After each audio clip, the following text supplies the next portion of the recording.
पिछले लेक्चर में हमने देखा था बहुत सारे क्वेश्चंस को। ठीक है, आगे नेक्स्ट क्वेश्चंस की तरफ हम लोग चलते हैं। पैराजंबल्स हम लोग डिस्कस कर रहे थे। देखिए स्क्रीन पे बहुत ही अच्छा क्वेश्चंस। मैंने बताया था कि बहुत सारे पैटर्न्स को मैं बार बार मैं क्यों आपसे ये चीज़ मैं डिस्कस कर रहा हूँ, क्योंकि ऐसे पैटर्न्स हमें बार बार एग्जाम में चेंज होकर के मिलते हैं। जैसे मैंने आपको बताया था कि फर्स्ट सेंटेंस और लास्ट सेंटेंस जिसको 1 और 6 करके देते हैं, और इसमें क्या होता है कि P, Q, R और S करके दे सकता है, ABCD के फॉर्म में भी दे सकता है। तो यहाँ पे जरा देखिए क्वेश्चंस के नेचर को सबसे पहले देखते हैं कि जो अपना ओपनिंग सेंटेंस है, डेट मीन्स जो फर्स्ट सेंटेंस है वो क्या है, बिल्कुल फिक्स है।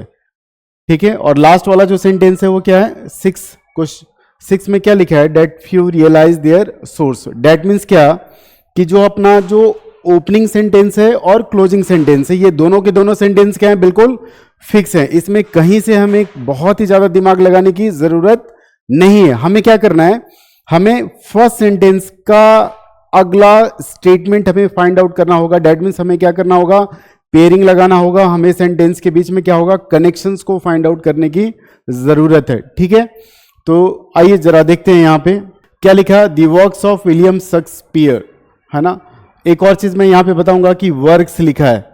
जनरली लोग इसको वर्ब समझ लेते हैं, बट ये वर्ब नहीं है। वर्क का मतलब क्या होता है, काम।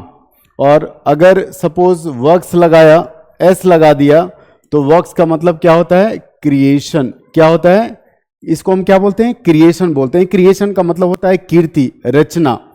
जैसे अगर मैं बोलूं कि the wings of fire is the works of APJ Abdul Kalam, Godaan is the works of, किसकी रचना है, प्रेमचंद्र की रचना है। ठीक है, तो वर्क्स का मतलब क्या होता है, क्रिएशन, कीर्ति या रचना को हम लोग बोलते हैं। तो क्या बोला कि the works of William Shakespeare, और विलियम शेक्सपियर साहब की क्या रचना है, उनके द्वारा क्या चीजें लिखी गई हैं। तो आगे सेंटेंस में जरा देखिए क्या होना चाहिए, तो दी वर्क्स ऑफ विलियम शेक्सपियर। अगर मुझे पता है कि सेंटेंस को, मैंने आपको बताया था कि सेंटेंस में हमें क्या करना है, तो सेंटेंस में हमेशा हमें subject plus verb plus object के एग्रीमेंट को क्या करना है, बहुत ही बारीकी से ध्यान देने की जरूरत है। डेट मीन्स क्या, हमें सेंटेंस में हमेशा इस फ्रीक्वेंसी को चेक करना पड़ेगा कि सेंटेंस में पहले अपने को सब्जेक्ट को फाइंड आउट करना है, अगेन सेंटेंस में हमें किसको फाइंड आउट करने की जरूरत है, वर्ब को, और आगे सेंटेंस में ऑब्जेक्ट जो भी होगा वो देखा जाएगा। तो अगर सब्जेक्ट में मैंने आपको बताया था कि सब्जेक्ट में क्या आ सकता है, या तो नाउन आ सकता है, नहीं तो हमारे पास क्या आ सकता है, प्रोनाउन आ सकता है। पॉसिबिलिटीज तो यही दोनों हैं। तो यहां पे क्या है कि the works of William Shakespeare, that means हमारे पास अगर ये सब्जेक्ट है, अगर ये हमारे पास सब्जेक्ट है, तो हमें क्या ढूंढना है, वर्ब ढूंढना है। तो वर्ब हमारा कहां पे है, जरा देखिए क्या लिखा है कि हैव। हैव यहाँ पे क्या है, मैंने बताया था कि हैव या तो सेंटेंस में अगर मोडाइल्स ऑक्सिलरी वर्ब है, हेल्पिंग वर्ब है, तो अगेन सेंटेंस में हमारे पास क्या आना चाहिए, अगेन सेंटेंस में हमारे पास मेन वर्ब आना चाहिए। तो यहां पे देखिए क्या बोला है कि the works of William Shakespeare have provided अस, हम लोगों को प्रोवाइड करता है। तो क्या प्रोवाइड करता है, तो with a number of phrases, with a number of phrases. Phrases का मतलब यह होता है कि कोई भी लोकोक्ति, कहावतें, मुहावरे, जैसे कि अगर मैं बोलूं कि a deep river moves with silent majesty. ठीक है, कहने का मतलब क्या है कि जिनके पास बहुत ज्यादा नॉलेज होता है, बहुत ही ज्यादा वेल्थ होता है, उनके अंदर बहुत ही ज्यादा शो ऑफ की ऐसी चीजें कोई नहीं होती है। ठीक है, little knowledge is dangerous thing, a honey pond, a heart of gall, a rotten fish pollute the all rivers. ठीक है, एक सड़ी मछली सारे तालाब को क्या करती है, गंदा कर देती है। तो ऐसे बहुत सारी क्रिएशंस है, do good and cast it into the river. ऐसे तमाम स्टेटमेंट को हम क्या बोलते हैं, हम लोग फ्रेजेस बोलते हैं, या फिर एडोमेटिक एक्सप्रेशंस बोलते हैं। तो अब जरा देखिए सेंटेंस में यहाँ पे लिंकिंग मिल रहा है ना, कि जो फर्स्ट सेंटेंस था कि the works of William Shakespeare, क्या तो है प्रोवाइडेड अस। दैट मीन्स अपना जो फर्स्ट स्टेटमेंट होगा वो क्या होगा, P होगा। और प्रोवाइड करता है तो क्या प्रोवाइड करता है, तो with a number of phrases. That means P के साथ हमारा स्ट्रॉन्ग रिलेशन किसके साथ दिख रहा है, S के साथ दिख रहा है। ठीक है, अब क्या, with a number of phrases, और क्या, डेट हैव बिकम, है ना, जो हो चुका है, क्या हो चुका है, तो are such a common expression, जो कि आज के डेट में बहुत ही कॉमन एक्सप्रेशंस हो चुका है। डेट मीन्स सिस्टमैटिक ऑर्डर क्या, P, S, Q and R। ठीक है, डेट मीन्स अपना जो PSQR, ये वाला ऑप्शन अपना क्या हुआ, करेक्ट हुआ। ठीक है, तो सबसे पहले सेंटेंस को क्या करना है, बारीकी से पढ़ना है, अपना ओपनिंग सेंटेंस को देखना है, उसका लिंकिंग करना है, उसको कोरिलेट करना है, हर तरीके से स्टेटमेंट को काटना है, छांटना है, एलिमिनेट करना है, पेयरिंग करना है, कंज्वाइन करना है। तो ऐसे करके हम क्या करेंगे, सेंटेंस को अच्छे से ऑप्शंस देख करके हम क्या कर सकते हैं, एस्टिमेशन कर सकते हैं। और साथ ही साथ हमेशा आपको ध्यान में रखने की जरूरत है, जो सबसे मोस्ट इंपॉर्टेंट चीज मैंने आपको बताया कि सेंटेंस में हमेशा subject plus verb plus object के एग्रीमेंट को हमें क्या करना है, टारगेट करना है। ठीक है, समझ में आ रही है मेरी बात? देखिए जरा नेक्स्ट क्वेश्चन पढ़िए फटाफट। इसमें देखिए क्वेश्चंस के पैटर्न को समझना है। इसमें भी क्या है कि जो फर्स्ट सेंटेंस है वो क्या है, बिल्कुल फिक्स है, और जो लास्ट सेंटेंस है डेट मीन्स क्या है, 6। डेट मीन्स हमारे पास जो सेंटेंस का पेयरिंग करेंगे वो क्या करेंगे, PQRS के फॉर्म में करेंगे। यानी कि यहां पे first sentence that means opening sentence, ये बिल्कुल क्या है, फिक्स्ड है, इसमें कहीं से हमें कुछ दिमाग लगाने की जरूरत नहीं है। जो लास्ट स्टेटमेंट है ये भी स्टेटमेंट क्या है, बिल्कुल फिक्स्ड है, यहां पे भी हमें कुछ दिमाग लगाने की जरूरत नहीं है। डेट मीन्स अब अपने को फर्स्ट सेंटेंस का रिलेशन ढूंढना है, whether is it P, Q, R और S, इन चारों में से ही हमें क्या करना है, सेंटेंस में पेयरिंग करते रहना है। तो आइए देखते हैं क्या लिखा, the decade of the 70s, है ना, 70 के दशक के बारे में बात हो रही है। तो क्या बात हो रही है ना। तो अब यहां पे जरा देखिए, the decade of the 70s, date means क्या, यहां पे ये क्या है, हमारे पास सब्जेक्ट है, क्या है, सब्जेक्ट है। तो सब्जेक्ट के बाद मैंने अभी आपको क्या एक्सप्लेन किया कि सब्जेक्ट के बाद हमेशा अपने को ध्यान देना है वर्ब प्लस ऑब्जेक्ट, यानी कि सब्जेक्ट के बाद हमारा इमीडिएट लेवल पे जो चीजें हमें फोकस करना है, किसको फोकस करना है, वर्ब को फोकस करना है। तो अब जरा मुझे बताइए, और ऐसे भी मैंने आपको एक चीज बताया था कि जब भी सेंटेंस में हमारे पास noun plus of plus noun का कॉम्बिनेशन दिखाई दिया, क्या दिखाई दिया, noun plus of plus noun का अगर एग्रीमेंट दिखाई दिया, तो आपको समझना है कि यहां पे जो सब्जेक्ट होगा ये प्रीपोजिशन के पहले जो वर्ड होगा, प्रीपोजिशन के पहले जो वर्ड होगा वही हमारे लिए क्या होगा, सब्जेक्ट का काम करेगा। तो जब हमें सेंटेंस में सब्जेक्ट को आपने आइडेंटिफाई कर लिया, तो अपने को अब क्या ढूंढना है, क्या फाइंड आउट करना है, वर्ब को ही तो ढूंढना है। तो ढूंढिए जरा। अब यहां पे देख रहे हैं कि एंड क्या है, एक एक कॉन्सेप्ट को मैं आपको बहुत ही बारीकी से समझाता हूं। यहां पे जरा देखिए, एंड क्या है, एंड आपको पता है कि एंड हमारा क्या है, एंड क्या है, हमारा कंजंक्शन है, क्या है, कंजंक्शन है। ठीक है, तो कंजंक्शन तो होगा नहीं। ऑफ भी दिखाई दे रहा है, ऑफ हमारा क्या है, प्रेपोजिशन है, ऑफ क्या है, हमारा प्रेपोजिशन है, ऑफ भी हमारा प्रेपोजिशन है। उसके बाद दिखाई दे रहा है कि क्या, वीमेंस लिटरेचर के बारे में बात की जा रही है। तो अब जरा देखिए, जब हमारे पास सब्जेक्ट है, जब भी हमारे पास सेंटेंस में सब्जेक्ट आ जाएगा, तो इमीडिएट लेवल पे कभी तो सब्जेक्ट तो आएगा ही नहीं। ये कॉन्सेप्ट समझ में आ रही है बात?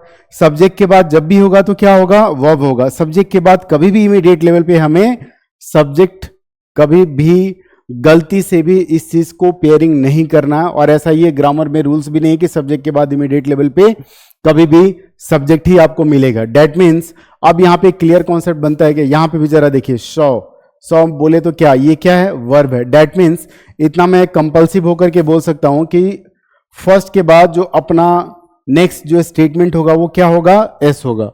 तो जब भी आप बिल्कुल श्योर एंड शॉर्ट हो जाइए, बिल्कुल आप फिक्स्ड हो जाइए कि आपका पहला जो सेंटेंस है वो क्या है, एस है, तो ऐसे कंडीशन में क्या करेंगे, सीधा ऑप्शंस के ऊपर हमें क्या करना है, जंप करना है। सीधा ऑप्शंस के ऊपर जंप करने का मतलब ये कि अब हम देखेंगे कि ये जो ऑप्शंस आर जो है, आर से शुरू हो रहा है, तो डेट मीन्स ये पहले क्या हो गया, एलिमिनेट हो गया।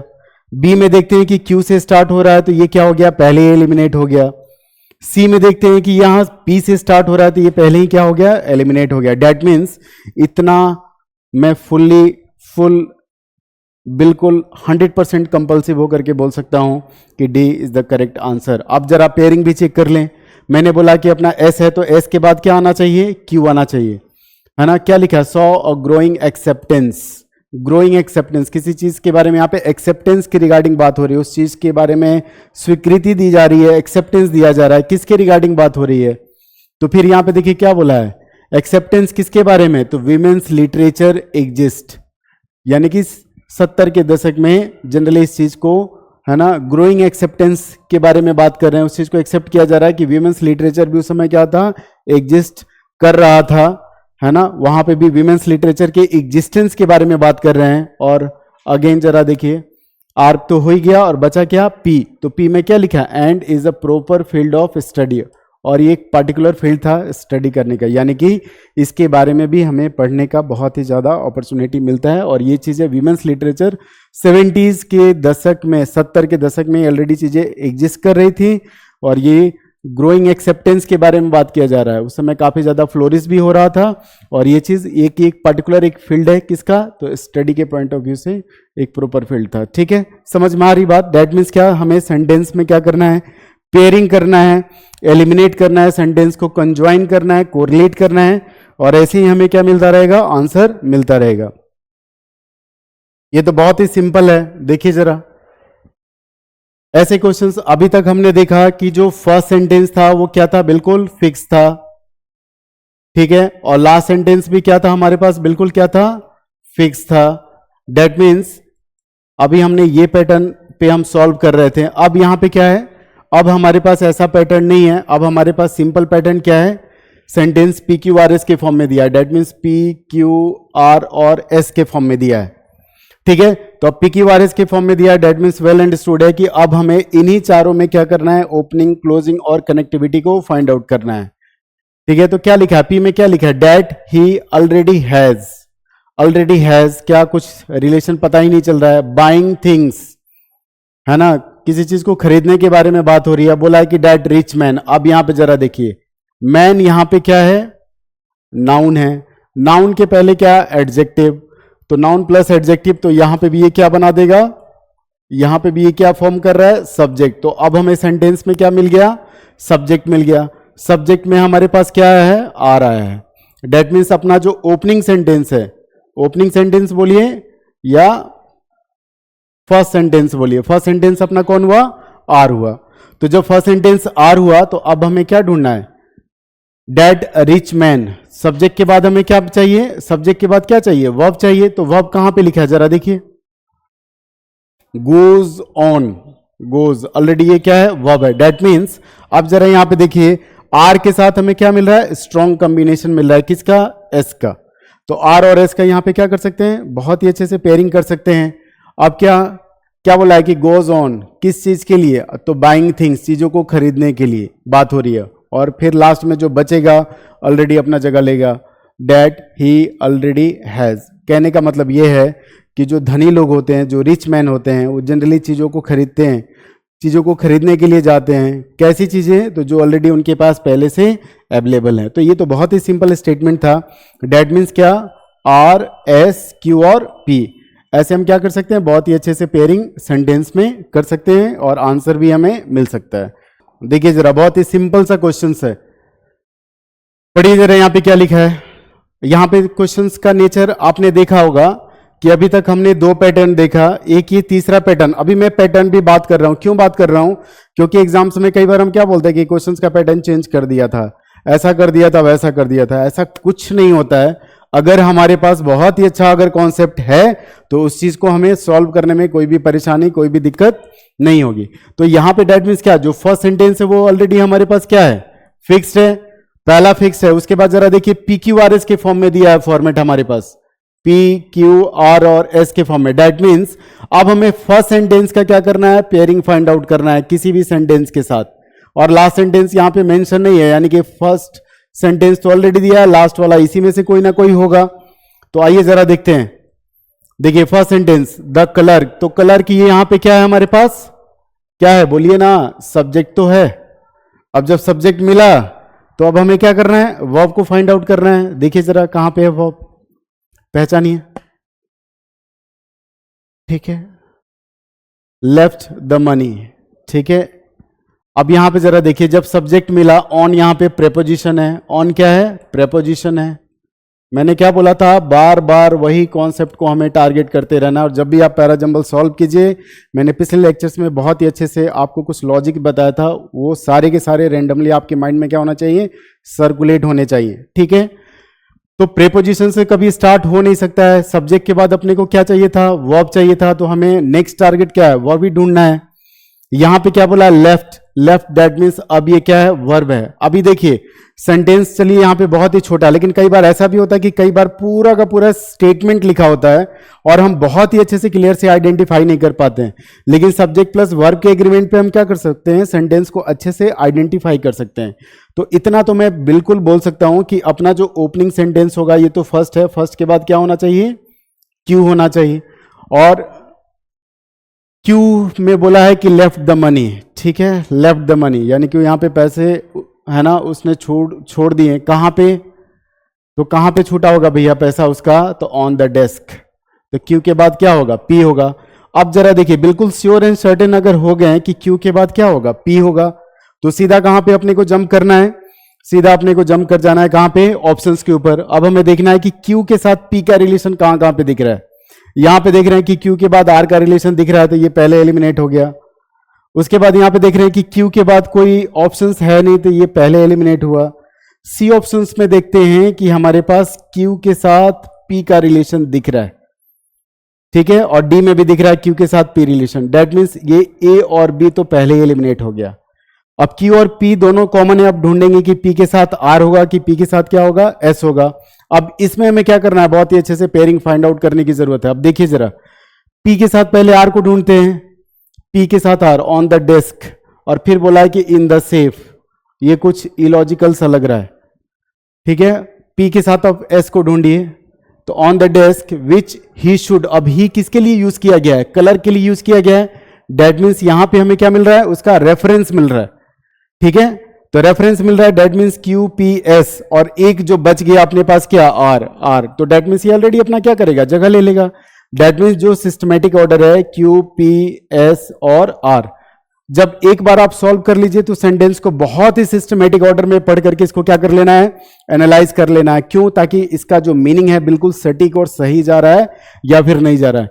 तो जरा देखिए यहां पे क्या बोला था कि द क्लर्क, ठीक है, लेफ्ट द मनी, है ना, उसके पैसे छूटे, तो कहां पे उसका पैसा छूट गया, है ना, तो ऑन द डेस्क, डेस्क के ऊपर ही उसका पैसा क्या हो गया, है ना, रह गया होगा, छूट गया होगा। फिर एस में क्या लिखा, which he should have locked up, जिसे उसे क्या करना चाहिए था, लॉक करना चाहिए था, ठीक है। और आर में क्या बोला, इन द सेफ, कहां पे लॉक करना चाहिए था, तो सेफ के अंदर में, दैट मीन्स सही जगह पे, ठीक है।